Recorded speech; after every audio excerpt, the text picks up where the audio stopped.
Yes, people's Keisha Prince. Today we're going to talk about fear. Okay, big, big, big issue in football and with most athletes that play any sport, any people in life.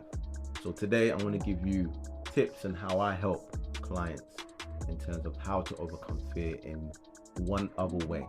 There's other ways, but this is one way in order to prevent it from hitting different heights. Because with fear, there's levels.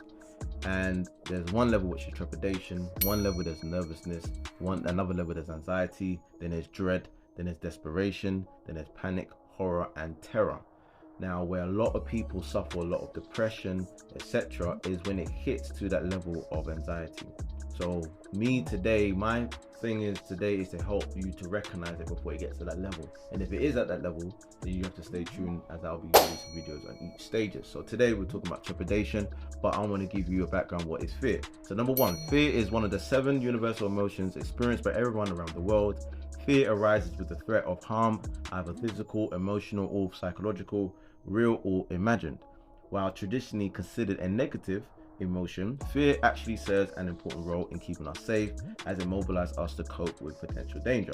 So there's a family of fearful experiences can be distinguished in terms of 3 factors. So number one, the intensity. Can you recognize the intensity of the fear? How severe is the harm that is threatened? So we're looking at a sports performance.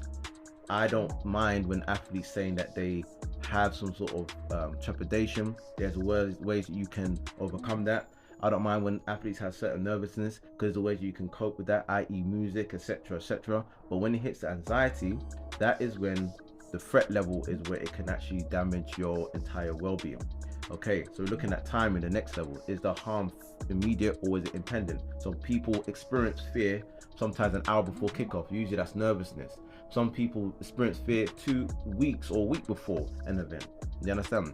Now the next one, which is very important, is coping. How do you cope as an individual with fear? Do you reduce or eliminate the threat? How do you do that?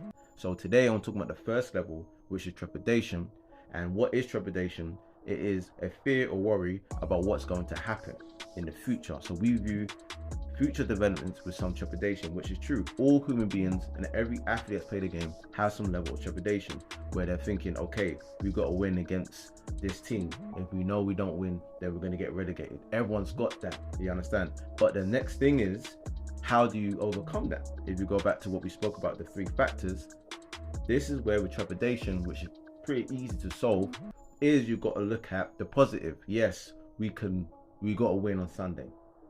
But at the same time, I know that, we have to win on Sunday. If we don't win, we're going to get relegated. If we don't win, we're not going to win a title. If we don't win, then, that's it for us. But then you got to look at, okay, yeah, but we've won most of our big games this season. When it comes to, stepping up at the plate, we don't bottle our chances.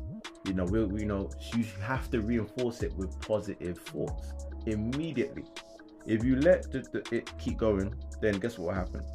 You end up overcoming, and usually 9 out of 10 that situation where you fear will most likely happen.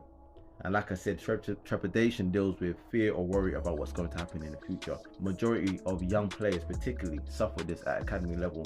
The amount of players I'm speaking with that suffer from this, because again, they're not sure of whether the future is going to be at the club or not. And it's also for players that play professional football, but most of the young academy players that I'm speaking with suffer from this a lot, because they don't know what's happening in the future, whether it's them as a playing career at the club. So let me know what your thoughts, and let's keep going.